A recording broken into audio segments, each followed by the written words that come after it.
అప్పుల బాధలు వెంటాడుతున్నాయా? అయితే 6 జేవిఆర్ వారి జాతిరత్నాలు ధరించండి. హాయ్, వెల్కమ్ టు మనం టీవీ. హాయ్. నేను మీ మనోజ్.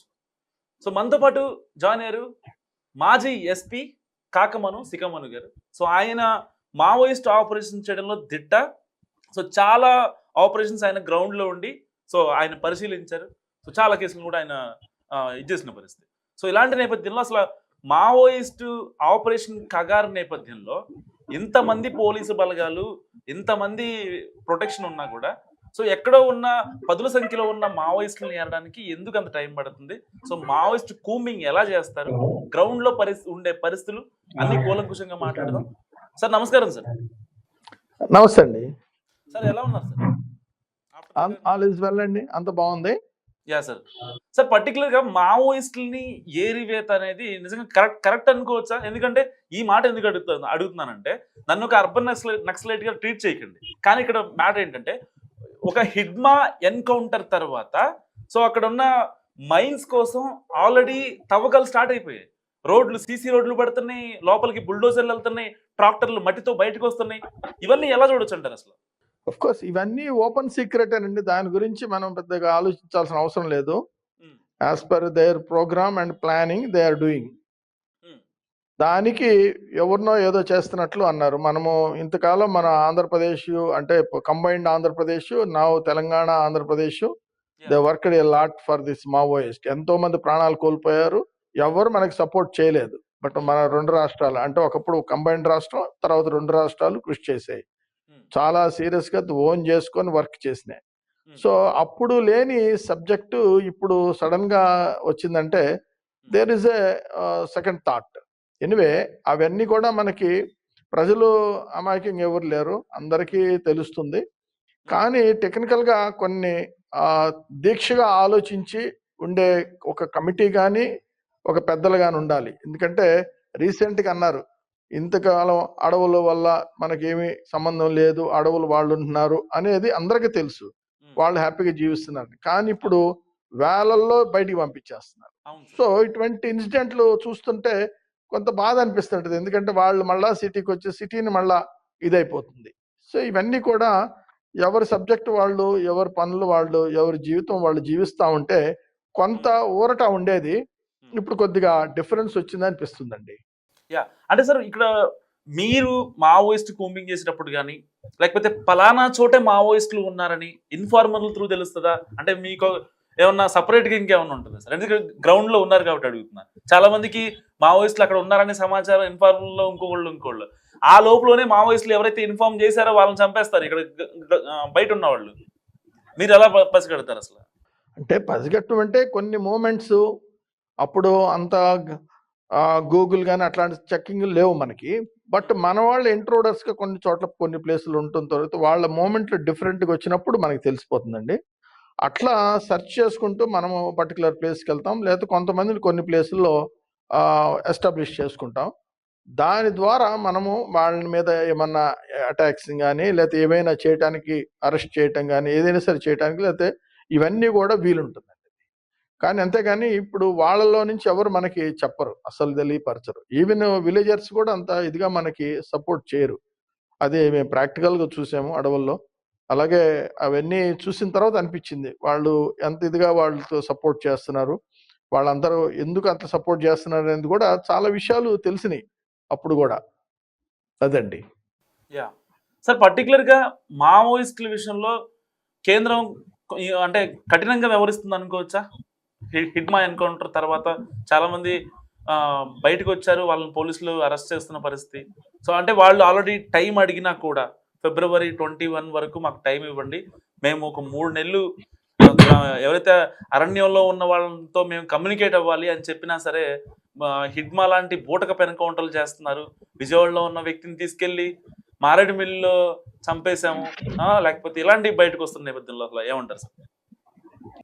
అది కరెక్టేనండి, కానీ ఇక్కడ మనము ఎవరినో చూసుకోవటం, మనము వాళ్ళు అన్నారు ఇట్లా అన్నారు అనేది అది మనం దృష్టిలో ఉంచుకోకూడదు. ఎందుకంటే మావోయిస్టుల సిచ్యువేషన్ని బట్టి వాళ్ళు సరెండర్ చేయమంటాం, వాళ్ళు సరెండర్ అవుతామని అంటాం, అవి ఇంకా ఫైనలైజ్ కాలేదు. ఫైనలైజ్ చేసుకోకముందే ఎవరు దొరికారో వాళ్ళది మనము అందుబాటులోకి వచ్చిన వాళ్ళని ఇది ఎన్కౌంటర్లు చేశారనేది మనకు తెలుసు. ఓపెన్ గా అంత సీక్రెట్లు కానీ ప్రతి వాళ్ళు చెప్తూనే ఉన్నారు దాని గురించి. అక్కడ జరిగినాయి, ఎవరు ఎక్కడ అరెస్ట్ అయ్యారు కూడా క్లియర్ కట్ రికార్డ్స్ తో సహా వాళ్ళు చెప్తున్నారు.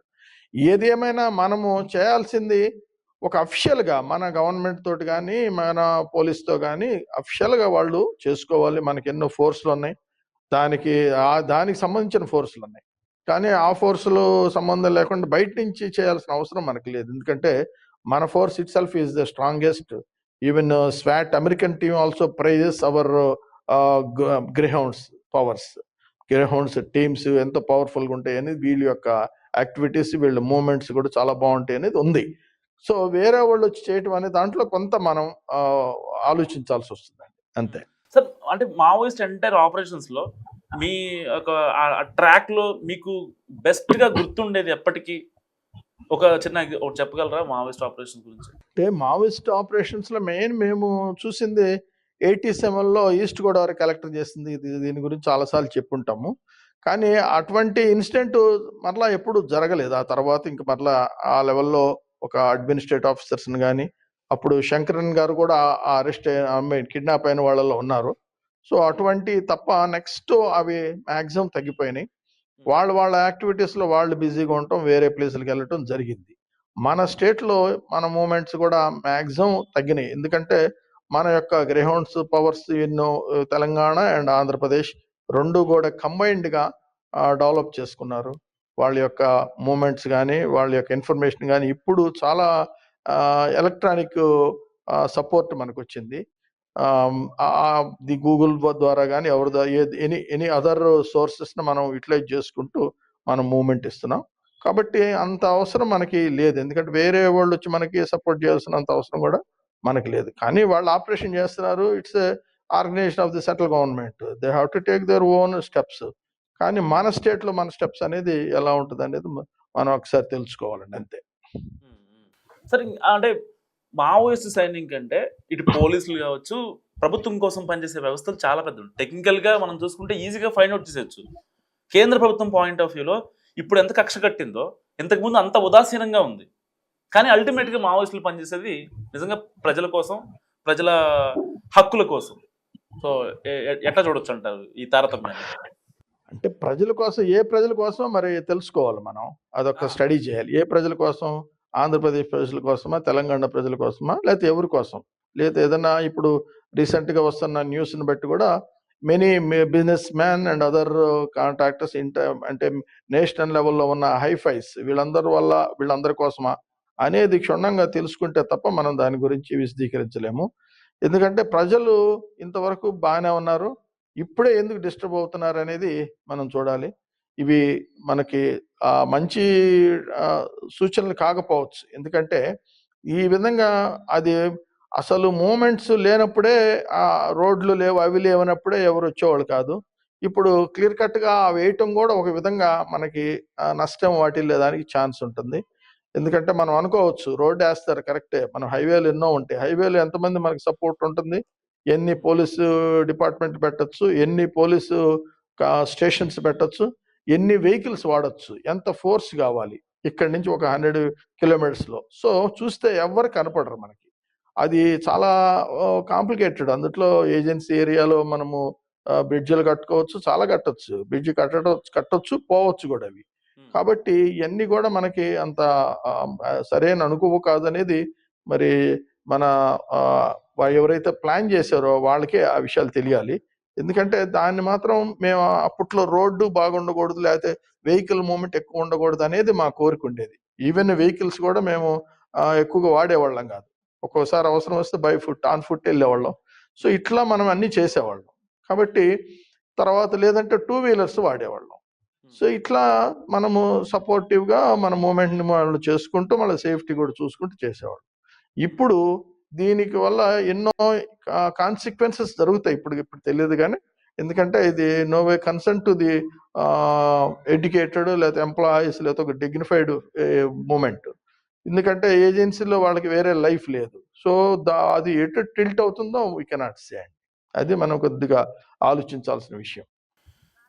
సార్ ఇప్పుడు మావోయిస్టులని ఆ టైంలో ఏదైతే ఎన్కౌంటర్ కావచ్చు, భద్రతా బలగాలు ఎదురుపడినప్పుడు అసలు సిచ్యువేషన్ ఎలా ఉంటుంది సార్? సపోజ్ మావోయిస్టులు ఒక ఇద్దరు ముగ్గురు ఉండి భద్రతా బలగాలు ఎక్కువ ఉన్నారు అనుకోండి, అందరూ కలిసి గ్రే హౌండ్స్ కావచ్చు, ఆక్టోపస్, డిఆర్జీ వీళ్ళంతా ఈ బలగాలు ఎక్కువ ఉండి వాళ్ళు లొంగిపోమంటే లొంగిపోయే సిచ్యువేషన్ ఉంటుందా సార్? అయినా సరే ఇంకా దాడి చేస్తూనే ఉంటారా? అంటే వాళ్ళకి previous early 80s and late 70s లో ఒక్కోసారి తారసపడ్డా కూడా ఇన్సిడెంట్లు జరిగేవి కావు. ఎందుకంటే వాళ్ళ ఎయిమ్స్ వేరు, వీళ్ళ ఎయిమ్స్ లేదు పోలీసులకనో అనేది ఉండేది ఒకప్పుడు. బట్ ఇప్పుడు రేర్ ఫినామినా ఈ ఇన్సిడెంట్లు, ఎన్కౌంటర్లు ఇవన్నీ జరిగాయి. ఆ తర్వాత కొన్ని సిచ్యువేషన్స్ లో మనము అరెస్ట్ చేసిన వాళ్ళు పెట్టడము, మళ్ళీ ఇవన్నీ చాలా కాంప్లికేటెడ్ అని చెప్పేసి కొన్నిసార్లు వాళ్ళు వెళ్ళేదానికి ఛాన్స్ ఇచ్చి ఆ మూమెంట్ లో చేయటం, ఇటువంటిది కూడా ఎన్నో వాడారు. ఆ తర్వాత ఇప్పుడు కంప్లీట్ గా కనిపిస్తే కాల్చివేత అనే పాయింట్ కి వచ్చేసారు. అంటే ఇప్పుడు మీన్స్ ఆఫ్టర్ 90s. సో ఇట్లా ఆ 90s తర్వాత మళ్ళా స్టెప్ బై స్టెప్ చుట్టూ రాష్ట్రాలకి వెళ్ళటం జరిగింది. ఆ రాష్ట్రాల్లో కంటే కూడా మన రాష్ట్రంలో అంత మూమెంట్ తగ్గింది యాక్చువల్గా. ఇక ఇతర రాష్ట్రాల్లో ఎలా ఉంది ఏందనేది అందరికీ తెలుసు. మన వాళ్ళు ఎంతమంది మన పోలీసులు అక్కడికి పోయి వాళ్ళకి ఎంతో సపోర్ట్ చేశారు. ఈవెన్ వీఆర్ ట్రైన్డ్ దెమ్ మనము. కాబట్టి మనము ఇచ్చిన ట్రైనింగ్ వేరు, వాళ్ళు ఇప్పుడు చేస్తున్న వర్క్ వేరుగా అనిపిస్తుంది. ఎందుకంటే ట్రైనింగ్ ఏంటంటే మనకి సిచ్యువేషన్ బట్టి మనం రియాక్ట్ కావడం అంతే. కానీ మనము విలేజర్స్ని మేమేం అనేవాళ్ళం కదా మేము వెళ్ళినా కానీ. అట్లా చాలా మంది కూడా విలేజర్స్ కూడా ఇంపాక్ట్ ఉంటుంది. ఇప్పుడు ప్యూర్గా విలేజర్స్కి ఇంపాక్ట్ అయ్యే విధంగా మారింది సిచ్యువేషన్. కాబట్టి దాన్ని ఒక్కసారిగా మళ్ళా రివ్యూ చేసుకొని వాళ్ళ సేఫ్టీ ప్లస్ మన రాష్ట్ర సేఫ్టీ, ఎందుకంటే మూమెంట్స్ ఎక్కువ అయిపోతే చాలా ఇన్సిడెంట్లు జరగడానికి ఛాన్సెస్ ఉంటాయి. వాళ్ళకు కూడా అటు ఇటు రావడానికి, తర్వాత వాళ్ళు హైడింగ్కి, తర్వాత వాళ్ళు రావడానికి పోవడానికి, కానీ హైడింగ్ కూడా అన్నిటికి పనికి వస్తుంది అన్ని విధాల. అది మనం తెలుసుకోవాలండి. సార్ ఒక ఎస్పీగా కాకుండా, ఒక జిల్లాకి ఎస్పీగా కాకుండా ఒక సామాన్యుడిగా ఒక ఆన్సర్ చెప్పండి సార్ నాకు. ఇప్పుడు ఈ ఆపరేషన్ కాగారు కంప్లీట్ గా సక్సెస్ అవుద్దంటారా, ఫెయిల్ అవుద్దంటారా? ఒక సామాన్యుడిగా చెప్పండి.